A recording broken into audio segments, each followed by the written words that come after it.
welcome everybody today to what I'm sure will be a very, very special hour, because we're honoring today a very, very special man, somebody who's been extraordinarily generous of his time and his intellect and his wallet to CGU. But you know, in life we prize the former two the most.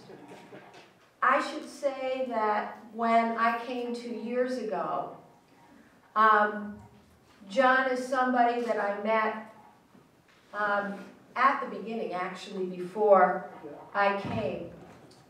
And I should tell you that when I really want some advice, I call John, and he'll tell you that we've had many talks like that. And I suspect that that's precisely why he became a CEO. Because somebody that knows how to advise somebody like me, and God only knows I need it, also has the wisdom to help others come together and make a company as special and as successful as Edward Jones has been. So to find out about that journey and to help ask the leading questions to help us understand John Bachmann's journey, we have Rick Wartzman, the director of the Drucker Institute. Rick, I think this is the virtual microphone. No, you got one. It's your turn. We can turn this one off. Great. Thank you, Debbie, and welcome to all of you. I was in the newspaper business for a long time. John and I were just talking about that. So I'll start with the headline, I guess. It's really just so you can really understand the impact of John's tremendous career at the helm of Edward Jones. During his 24 years as managing partner there, the firm went from 200 offices or so in 28 states to more than 9,000 offices throughout the U.S. and around the world. And it's incredible growth in terms of top line and bottom line followed suit. So as Debbie mentioned, John, this is something of a journey that I'm going to kind of lead you through, and so I guess a good place to start with the journey is at the beginning. And just so you know, we'll talk for a little while and then we'll open it up to all of you, because I'm sure you'll have questions of your own. So if I'm not mistaken, your first job with Jones was as a college student when you started in a summer position as a messenger. Is that right? Let's get the feedback on this. Yes. So tell us, at that point, you're in college. Did you have any kind of career plan in your head at that point? Did you even know what industry you wanted to work in? How'd you find your way to Jones in the first place? Well, I went to college thinking I wanted to be a high school football coach, and that lasted about a semester or so.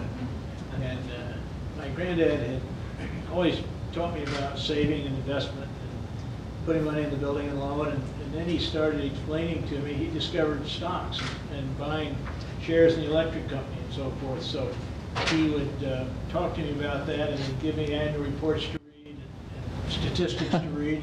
And I got very interested in investing, and I knew pretty early on that I wanted a career in the investment business. Now, I saw myself as being in the business of advising individuals on investments, but the truth was I did that for some years, and then I found that being involved in the management of the business was more interesting to me than actually doing the other part. Which once you mastered it, it's pretty much the same. But when you're in the management of an organization, making those decisions, you're dealing with constant uncertainty, which I found appealing. That's great, and we'll get to that transition, that important pivot point in your career. So after you graduated, you went back. You clearly did a good job as a messenger, because they hired you back full time. So you must have delivered things very well, and you became an investment representative in Columbia, Missouri. And so when you got in there, did you look around and think, man, I'm going to be managing partner of this place one day. I'm going to run this joint, or did you kind of have more humble ambitions at the beginning? Where'd you see yourself going as a young investment rep? I wanted to be a part of, I wanted to be a general partner. And beyond that, I didn't look. But to be a partner in a New York Stock Exchange investment firm sounded very appealing to me, and at that time it certainly was. But my goal was to go out into the field and learn how the business worked, and then come back to headquarters. You know, I went to a very small undergraduate school with purely classical liberal arts curriculum. So I was in a school that took great pride in the fact that there were no courses in the school that had any vocational content other than pre-law or pre-med. So any further education I'd get in graduate school. So I'd worked 2 summers at Edward Jones in St. Louis, and being the messenger, carrying out the trash, doing those kinds of things. And I have to say that that was a good experience for me, because nobody pays any attention to you, and you can be the fly on the wall, and you can begin to figure out how the place really runs and what the values are and where they place the emphasis. And in our business, it was clear that the emphasis was on being a registered representative of the firm and be out on the sales side of the business. So anyway, after 2 summers, I went back to Northwestern and got my master's and came back to Jones. I got the lowest starting salary of anyone who was dumb enough to admit how little they were being paid. Stan Fellerman was our star. He went to IBM for $1,300 a month. And I got $500 a month at Jones. But, and I think this is so important, I was following my passion. I wasn't doing what I could have done and made twice as much, but I was doing what a job where I knew I'd have a lot of variety, because the firm was very small. And it was in a field I liked, and I didn't like, I loved it. So it was an opportunity for me to come to Jones and have a fair amount of responsibility early, and then go out and spend 7 years in the field, so you actually learn at ground level what the business is about, and then become a part of management, where you kind of understand how the game's really played, not how it looks from headquarters, but how it looks from the field, from both, really. That early sales experience in terms of going out and facing the customer.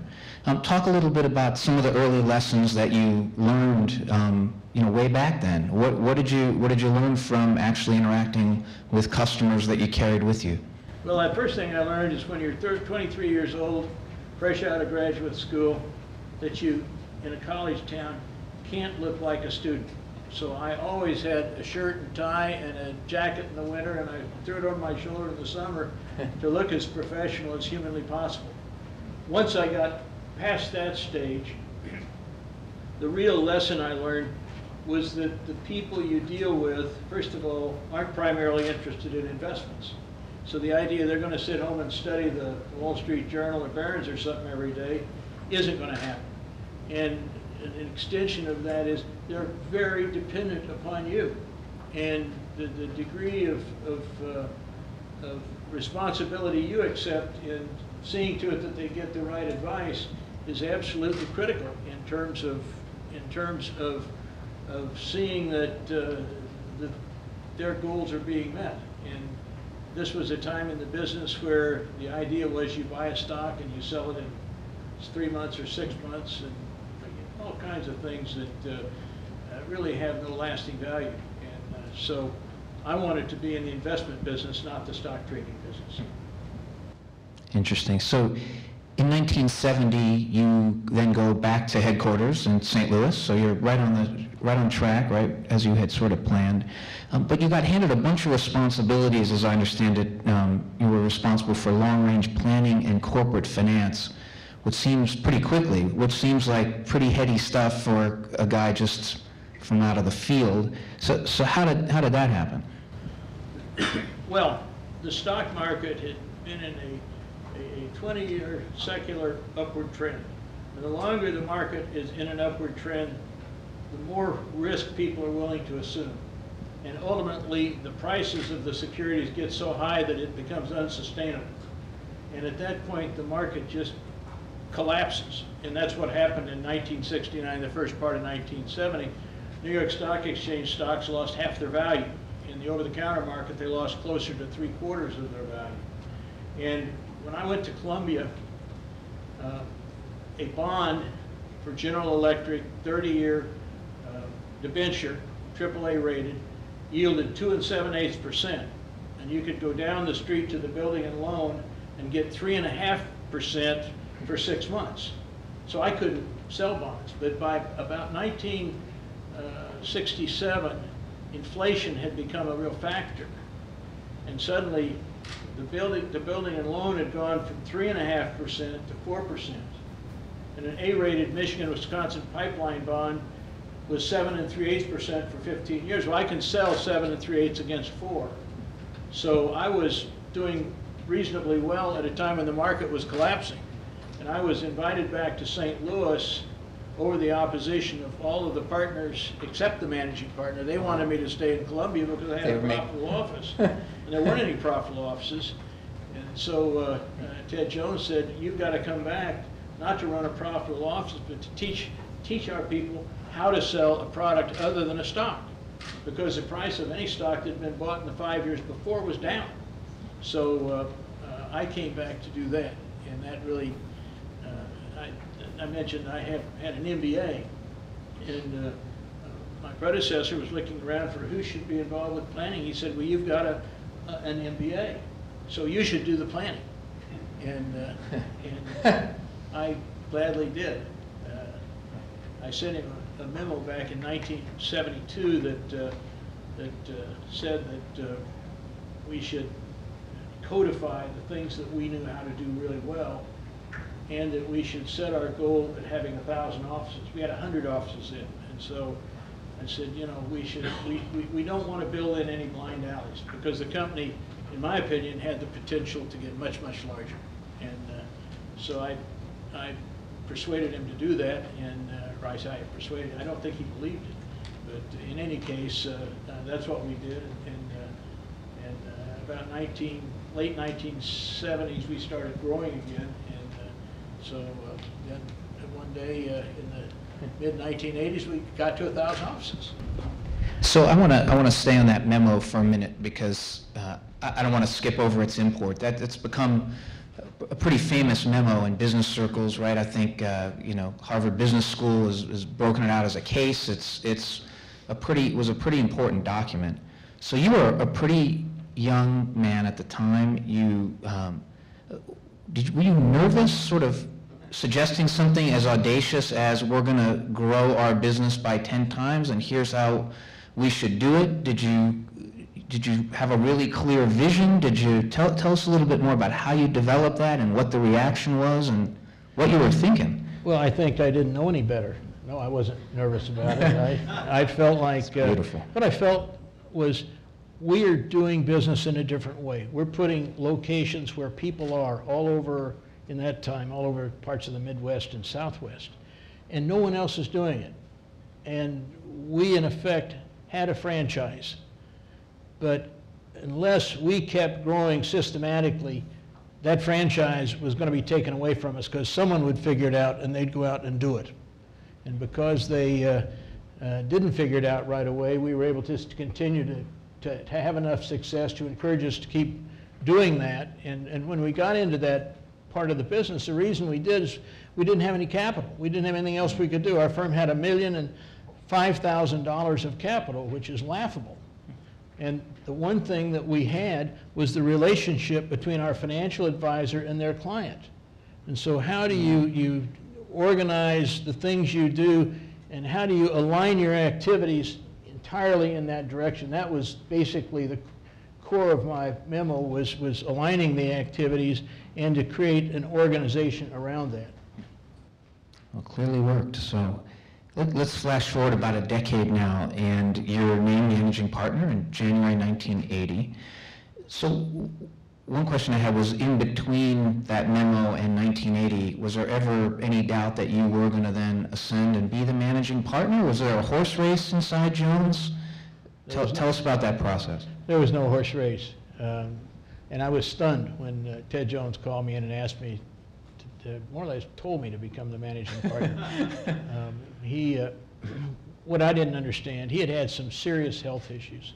He had had a melanoma. He had understood that his health from that point forward was precarious.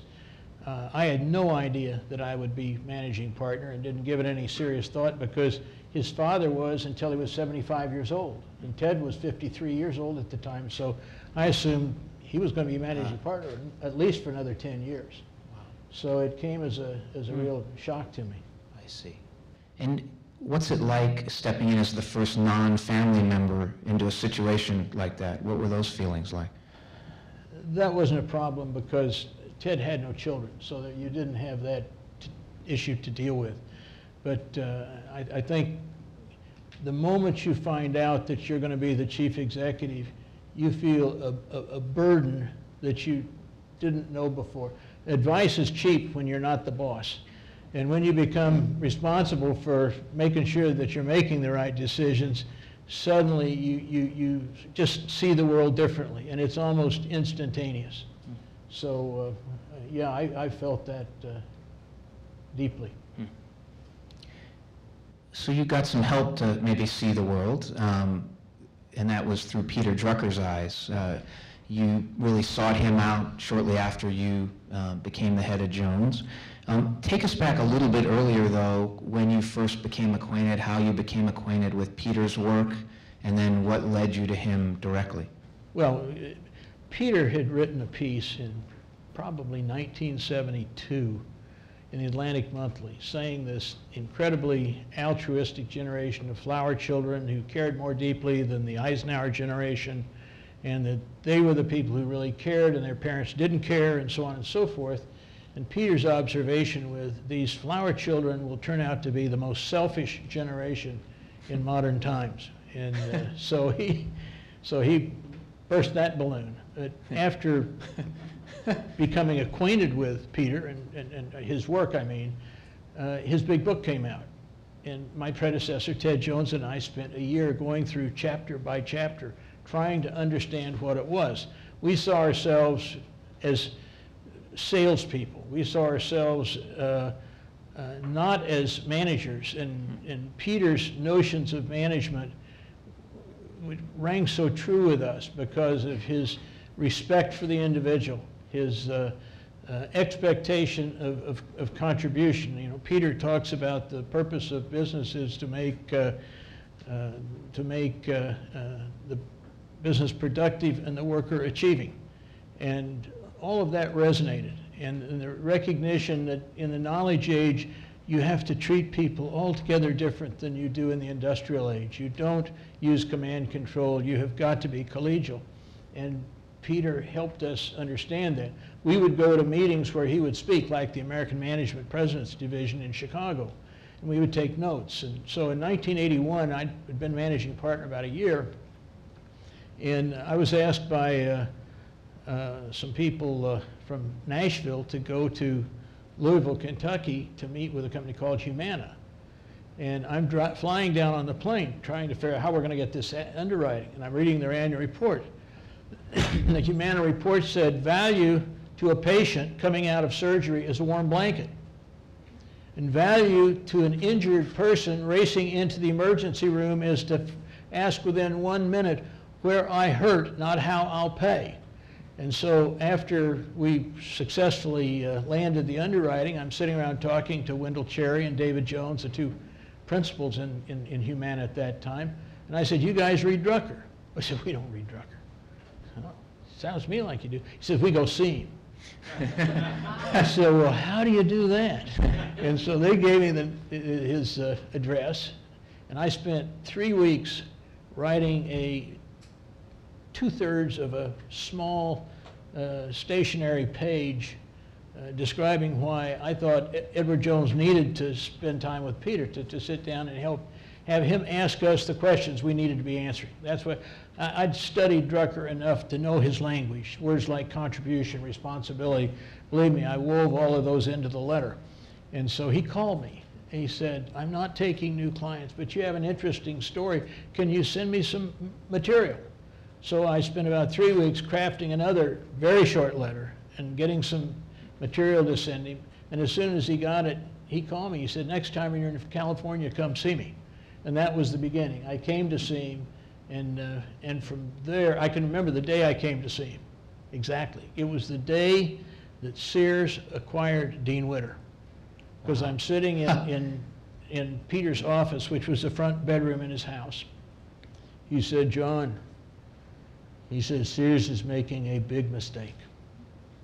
I said, "What do you mean?" He said, "They should be buying Edward Jones, not Dean Witter." Says, you and Sears share the same values. I don't think this other firm does. And so I can nail it right to that day. But based on that, I asked if our management committee could come out and meet. And we spent about 3.5 days with him, and he got to know our firm. And then I, at that point, said, you know, we've got other partners. We've got 25 other partners who haven't been in this. Would you be willing to meet with us if we came to Claremont? And so we brought our whole partnership group for our partners meeting that year to Griswold's, I guess, for one day, and then to Cal Poly up in Pomona. They had a Kellogg West or some kind of a facility up there.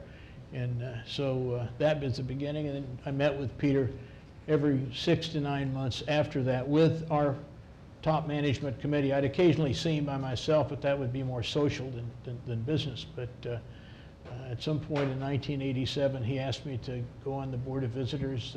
David Jones was chairing it at that time. And then when David left, he asked me if I would assume that role. So I became very, very much involved with both Peter and with the school at that time. So John, take us a little bit into you know, those sessions with Peter. For you, what were they like, particularly again with your, you know, in your CEO hat? And what are the most important pieces of wisdom he gave to you? Where may he have, you know, you were zigging, and after listening to him, you zagged instead. You know, where did he turn your head around a little bit?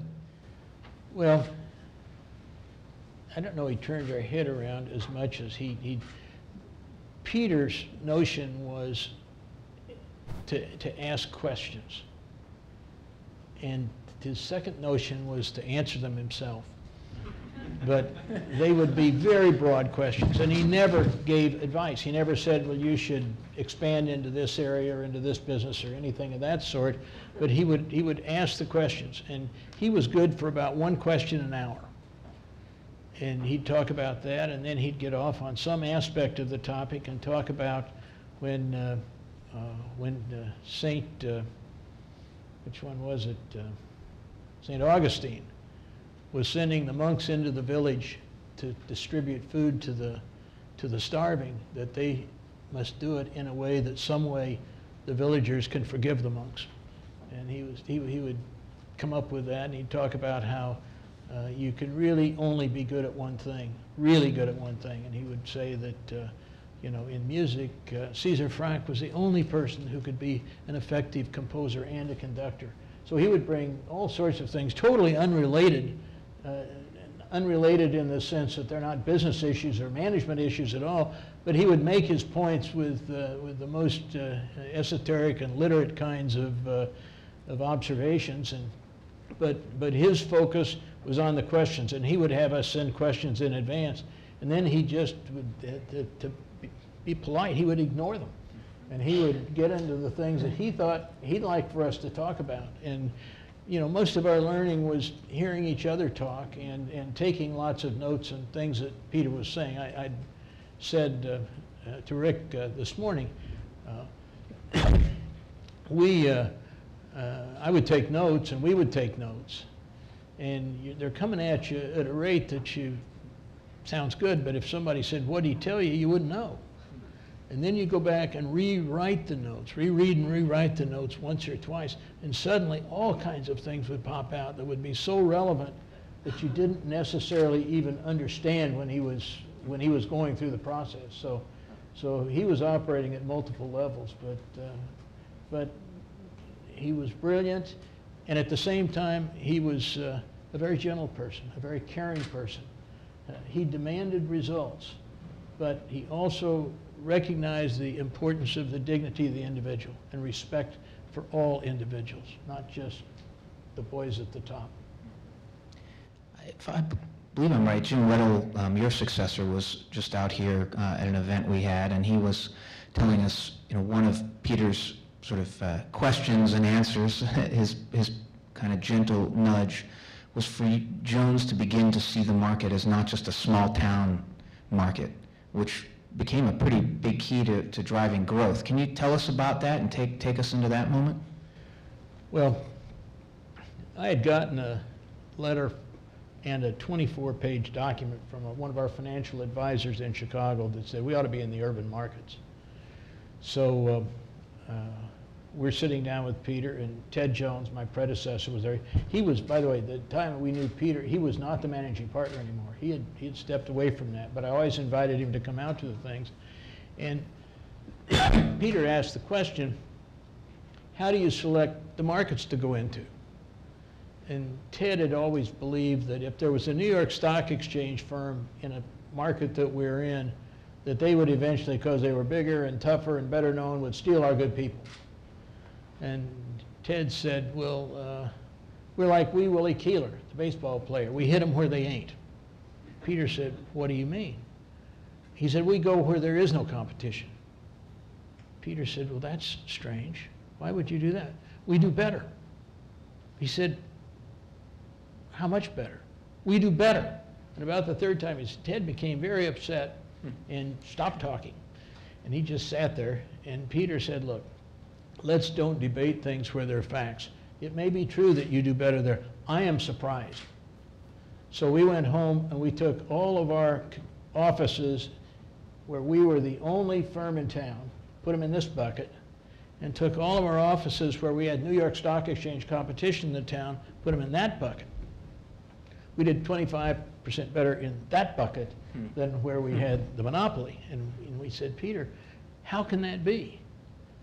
Well, he said, a couple of reasons. First of all, when you're the only one there, people think that business may or may not be a legitimate business. Having a competitor increases your legitimacy. But he said, it also enables you to contrast what you're doing with what they're doing. And he said, yeah, I think that will serve you well. So with that, we were off to the races. Ted still didn't like the idea. I said, Ted, we do well in Kansas City. He said, well, Kansas City is different. I said, well, we're doing well in Omaha. Well, Omaha is different. But he was very uneasy with the idea that we were going to go into urban markets, and now probably 80% of our offices are in urban markets. We would have run out of towns a long time ago. Right. I love that notion, though, right? Go test and actually see what the facts are. That's right. So I was looking back through some material we have in the Drucker archives, and there was one letter that Peter sent to you after a meeting you had with him in 1982. See if this brings back some memories. And he kind of recapped the meeting, as I gather he often would. He would say, here are the kind of big things I drew from our conversation. And then he said, I have to tell you one thing, though. And he said, and this is him now, he says, stop talking about Druckerizing your organization. The job ahead of you is to Jonesize your organization, and only if you accept this will I be of any help to you. Otherwise, I would rapidly become a menace, which I refuse to be. So what do you mean by don't Druckerize, but Jonesize? Well, we would talk about Drucker this or that, but in truth, we ignored that. We had enough respect for Peter, and we had the ability to say, we disagree with you, Peter. I think if you can't do that, then you become a sycophant. But we did not find that ever got in the way of our growth and the things we did, and our ability to still make an independent decision and not just simply say, Peter, what should we do? In fact, we never did say, Peter, what should we do? That wasn't the kind of relationship it was. There's a lot of talk today about the need for leadership, and there's also a lot of discussion about kind of management versus leadership. Are they the same thing? Are they different things? If in the end leadership's about performance and results, isn't that just management? What's your take on all that? Well, I do teach a course on leadership here at Claremont in the spring. I do it at the Moore School in University of South Carolina in the fall. And I think there is a huge difference between management and leadership. management is efficiently doing the activities. Leadership involves passion. And I think passion is the difference. You want a leader, if you're going to be in that role, who has the passion to inspire and encourage people. And you know, you've got all kinds of levels. You've got administrators where you take the in basket in the morning and you put in the out basket at night. You've got bosses who are very concerned about chain of command and those kinds of things. And you have managers whose job is to make the trains run on time, but you have leaders who are there to inspire you. And it doesn't mean that you have charisma. Peter hated charisma. He didn't dislike it, he hated it. Who are the three most charismatic figures of the 20th century? Hitler, Chairman Mao, and Stalin. And he said, you absolutely don't want that, but you want to be inspired. You want people who can identify goals that you can embrace and make you a part of their achievement. I know that one of the things Peter talked a lot about was that among a CEO's most important tasks is knowing who his or her successor will be, and making sure that's a serious process, really taken right from maybe the day, in your case, you stepped into that job. Tell us a little bit about how Jim became your successor, what you looked for, what kind of process you set up to make sure that Jones would continue on and continue to grow and prosper. I didn't do it. It was a group of people apart from me who went through that process, and they got some outside advice, and they took their time and very carefully examined what ultimately became three very able people with very different skills. And I think the feeling was that Jim was the one that was the most comfortable fit for Jones. He's a very collegial person. He's decisive, but he's considerate. He's sensitive, and you want to work with him.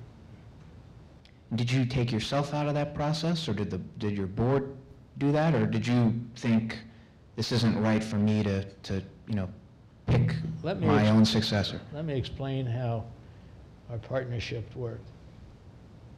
It's like the Catholic Church. There's only one pope.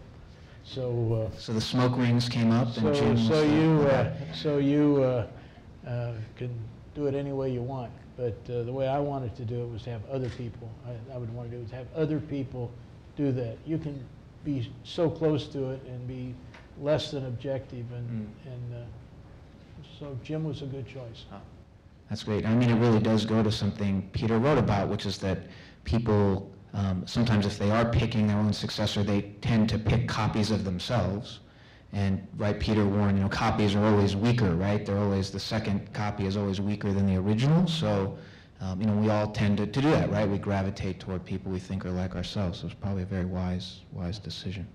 I'm going to open up to all of you in a minute. I want to take you through, though, kind of a last set of things. So toward the end of his life, Peter wrote about what he called the unique tasks of the CEO. And I wanted you to reflect on these, both kind of what you think Peter meant by them, but also how you as a CEO, as the managing partner of Jones, kind of looked at these things and what you did to make these work. So the first unique task of the CEO, he says, is to define the meaningful outside of the organization. The meaningful outside. What does that mean? Well, I think at Jones, it really got down to what are the things we do and what are the social impacts of the things that we do. Are they things that if we do them right, we make society better, we make people's lives better, or are we just simply trying to make money? And frankly, we never had to be in it to just make money, because it was not consistent with the whole value system of the organization.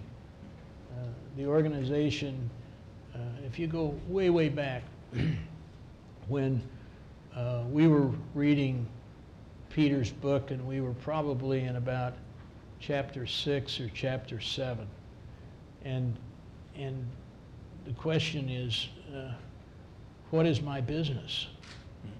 And where do I fit?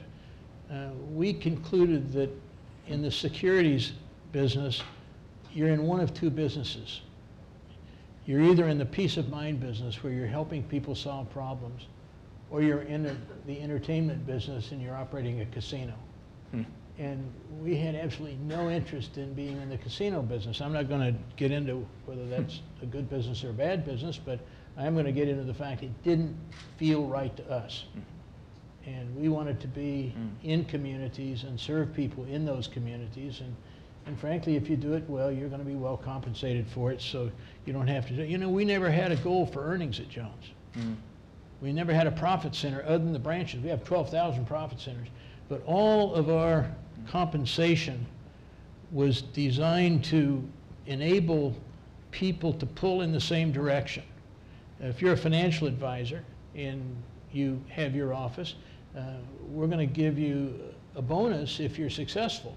But it's also necessary that the firm be successful, so that instead of you saying, I need to work hard so I can get a bigger bonus, I can get more of the bonus pool, we've designed it, hopefully, and more than hopefully, because it's worked this way, so that by working together we make the bonus pool bigger. In effect, rather than a bigger slice of the pie, let's make the whole pie bigger and everybody gets more pie. And instead of competing with people, they're your colleague rather than your competitor. And we've never consciously ever put these high-achieving people in competition. We think it's pretty easy if you want to manipulate people and their emotions and so forth, but we think it's wrong. We think it's for us. It's wrong for us. I'm not going to say it's wrong for somebody else, but with our culture and value system, it didn't feel right to us. And so we've never done that. That's great. It reminds me at the CEO forum we just had where Jim Weddle was in attendance, one of the CEOs, Jack Bergstrand of Brand Velocity, talked about one of their practices is to, when they give out an award for sort of top performance each year, that person must take 40% of it and give it away to others in the firm who helped them deliver that top performance. So similar kind of sentiment there. And you really touched on another one of Peter's unique tasks, which is to decide what results are meaningful to the institution. What business are we in is really what it's about. Another one he talked about was the CEO has to decide the priorities, which is to say the CEO's most crucial job, in Drucker's words, is to say no, to say no to things. Does that ring true to you? Yes. We, in addition to Peter, and I'm not glad that Peter's not here, but I wouldn't want him to hear it, we also, very late in the game, I'm talking about 1996, Michael Porter came out with an article, What is Strategy?, which is one of the great Harvard Business Review articles. And Porter talks about strategy. He defines strategy as being different. And he says, defining a different race to run. Don't do just what the other guy's doing. And he said, in order to do that, you have to make trade-offs. And trade-offs are not defined by what you choose to do. They're defined by what you choose not to do. And at Jones, we don't have overrides. We don't have profit centers. We don't have house brands. We have a whole series of things that each one in and of itself looks like you could make more money. It would help you be more successful. And yet, for that 25-year period, whatever, we managed to systematically have above average success by ignoring all of those. And in effect saying, if we're going to serve individual investors, we're not going to serve institutions. If we do both, who gets the research first? So we've said everything we do is aimed at serving the serious long-term individual investor, which means that you make trade-offs. And that means saying no a lot. That's great.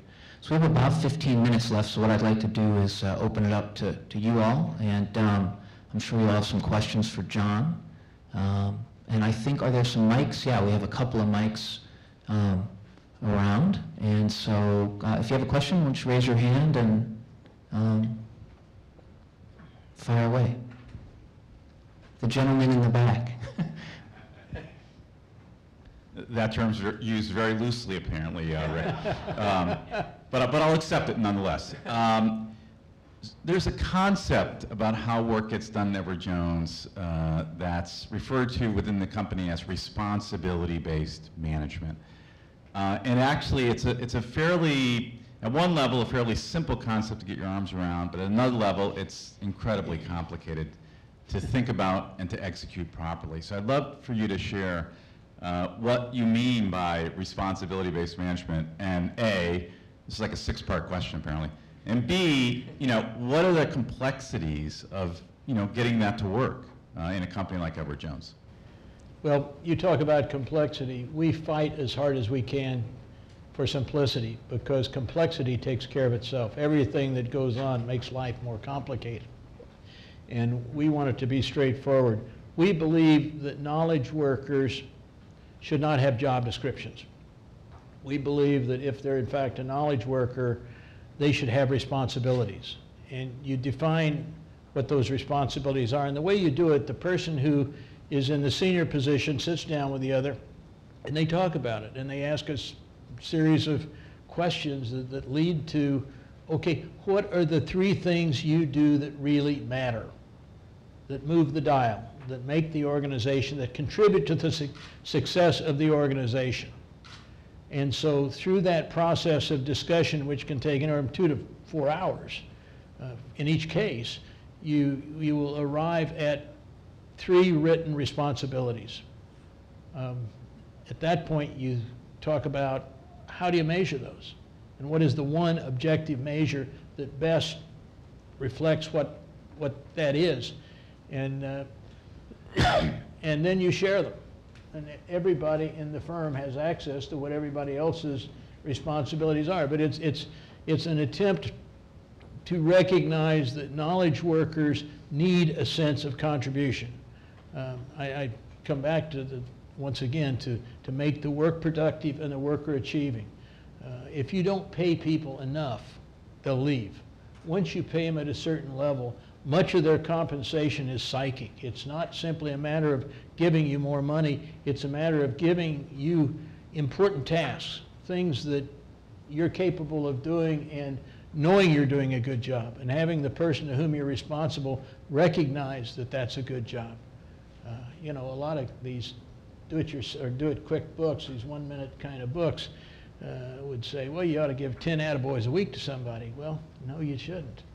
You should be very stingy with them, and you give them only for high achievement. When people do something extraordinary, and you can be quite specific about the fact that here's what you did, here's what it meant to the organization, this is what it meant to your colleagues. And that will carry a person. One of those lasts a minimum of 6 months.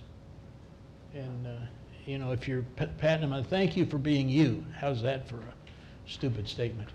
And you don't get that in California, but people want to be recognized for the real substantive contributions they make. Other hands? So I'm a little bit jaded about the financial industry right now. I think I'm not alone in that, perhaps. And I found through the power of the internet some Senate testimony that you made in 1990 about restoring confidence in the markets through the SEC. I wonder what you think about restoring some confidence now for the average individual investor.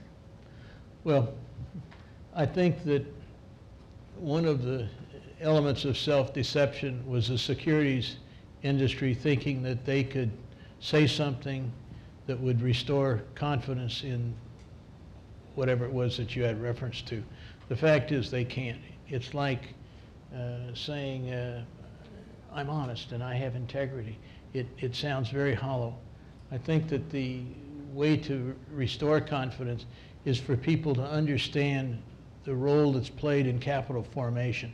In other words, you've got to get beyond the company and say, are these activities that we need if our country's going to go forward, if we're going to have jobs, if we're going to expand and be globally competitive, you've got to have that capital base, and you've got to have people raising capital. A lot of things get done that, in my opinion, shouldn't be done. But there's also a lot of things that are vitally important if we want our country to continue to live up to its potential.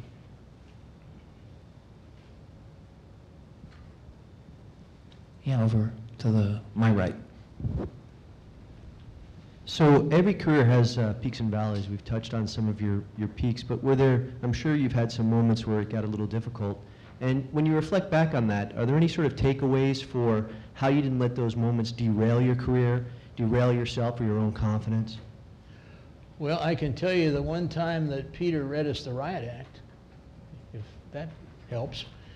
We had been involved as the underwriter for a company called Baldwin United, and we sold a lot of their investment grade bonds. And one day we woke up and they not only weren't investment grade, they were in bankruptcy.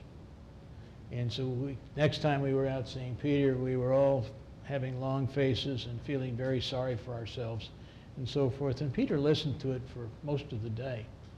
And he finally said, look, he said, you've got to understand, you are not exempt from what happens in this world, and there's always going to be times when things happen that you wish hadn't happened. And there's no excuse for you being so down in the mouth. Now, what you need to take away from this is what did we learn and what will we do different as a result? As I say, he sort of read us the Riot Act because he said, stop this self-pity because everybody has things happen that they wish wouldn't. And we went back and looked at how we viewed the securities we offered to people, we recommended, and we got an independent group formed at our firm that looked at every product that we as a firm say, this is something you think you should own. And it was totally unrelated to marketing, anything else. And if they said we're not going to do it, it didn't matter how badly our people wanted to do it, we wouldn't do it. And I had a situation there where some of our senior partners came. We were involved in in fact, one of the fellows was on the board at a gas utility. And they had gotten involved in something that they shouldn't have gotten involved in, and were going to have potentially a very big loss. And you get into the question of what could this mean to the company? And our quality review people looked at it and said, we don't think we ought to be doing this deal. And these two partners came to me and said, what are you going to do about it? And it was clear what they wanted me to do about it was to override our department. I said, well, we can either fire the head of the department, disband the department and do the deal, or we're not going to do the deal. So I flew up to Michigan to tell them we weren't going to do the deal. But Peter's the one that got us going in that direction. Yeah, in the back, straight away. When you guys first decided to expand into the urban markets and go up against big competition like Merrill Lynch, Morgan Stanley, did you see success quickly when you went there, or did it take a while for you guys to sort of shift your perspective and get an understanding of how the urban markets were going to work versus your traditional core business? I can give you two answers to that. Number one, we went to Chicago and it was a great success from day one. We went to Dallas and it was a complete failure. We said, what in the world is going on here? In Chicago, we had a fellow who'd graduated from Augustana College in Rock Island, Illinois, and some of his fraternity brothers and some of his friends very badly wanted to be in our business. And in effect, they had a passion for the business. And they got kind of linked up and they came with us, and to a person, they were very successful. In Dallas, we used job fairs to find people. We were looking for people who needed a job, not people who had a passion to be in the business. And so really, I guess it comes back to the fact which individual are we talking about? If we're talking about a person who has that zeal, they're going to succeed in either market. If we're talking about a person that wants a 9-to-5 job, it's not going to work. So it's really the person, not the market. I grew up in a town of 6,000 people, Salem, Illinois, and we now have 2 offices, 3 financial advisors, and for many months in the last 10 years, it's been the #1 office in the state of Illinois. And it's a little town. But you had a superstar. When he went, I said, don't send him there. This guy was from Rhode Island. He had the awfulest accent. He had one of those kind of Northeast accents. I said, people in a small town aren't going to like that. What he did was go to door and meet everyone in the town. Everyone. He didn't miss a house. And he took off like a rocket. But it turned out I was wrong. It wasn't his accent. It was his passion. I have time for one more. And last question. Yeah.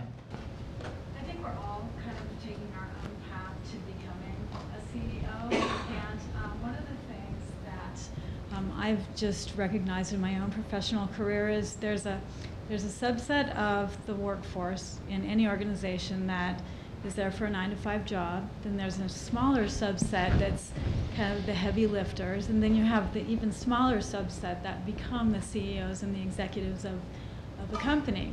I find the small subset, which are the heavy lifters, are very passionate and very motivated and want to be, that top subset. Are there any characteristics that you've seen in people that you've worked with, other than passion and the right fit, that make it to that top subset?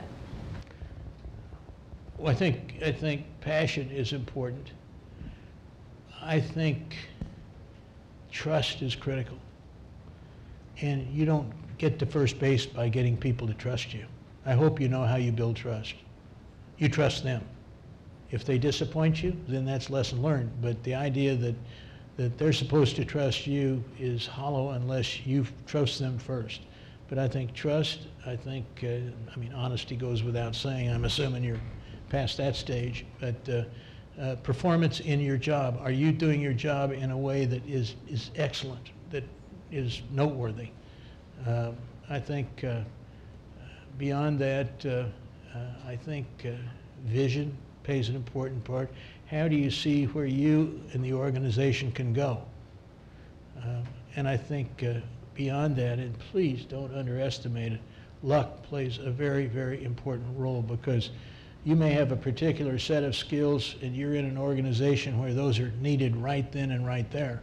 And you may have the same skills, but if something else is the need of the organization, it's not necessarily going to fall your way. And I look at myself. You talk about being a leader in school and so forth. The highest office I ever achieved was the treasurer of the Latin Club. And they never had any duties. We never had a meeting. We didn't do anything. But it did get in the yearbook.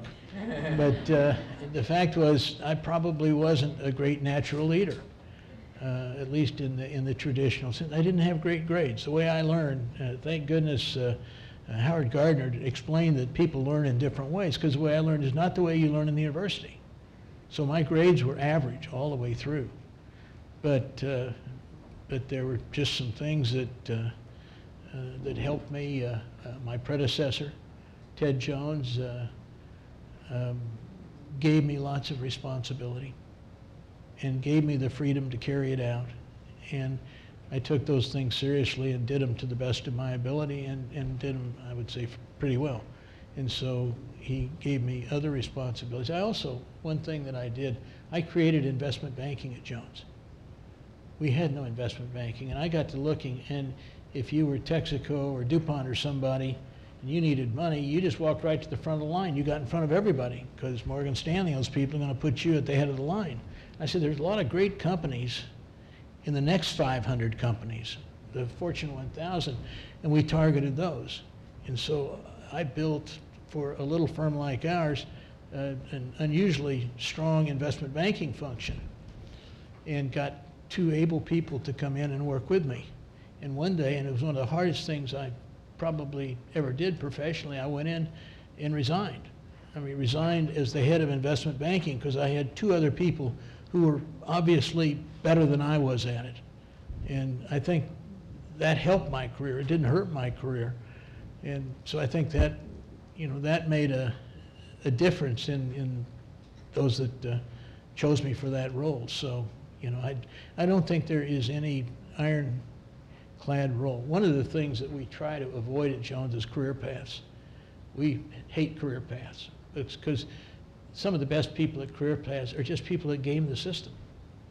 And they know kind of how to read the tea leaves, and it really doesn't get to their ability, it gets to their ability to play the game. So we try to fog that up as much as we can because we want to see individual performance. And one of the things when you do get in a leadership position is, for God's sakes, don't look at potential. The relationship between potential and performance is at best, it's at best 50-50. One thing you look at results. In the work they've done till then, what kind of results did they get? And this is the key to knowledge work. You can't look at a person and tell if they're working, and you can't look at a person and ultimately judge them based on their activities. You look at the results. And when the results are there, then they've earned the right for more responsibility.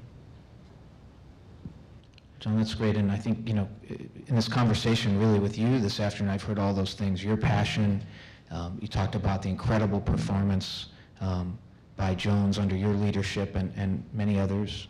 You know, certainly your strong sense of responsibility and really your vision, which is just tremendous. I mean, from the time you were a young person and could see 1,000 offices where other people saw 100 to create an investment banking function and so on. So this has been a lot of fun for me, and I hope enlightening for all of you. I think John will be around for a few minutes if anybody wants to grab us afterwards. And otherwise, thank you for being here. And again, mostly thanks to you, John, for your leadership and for the time you spent with us this afternoon. Thank you so much. Thank you.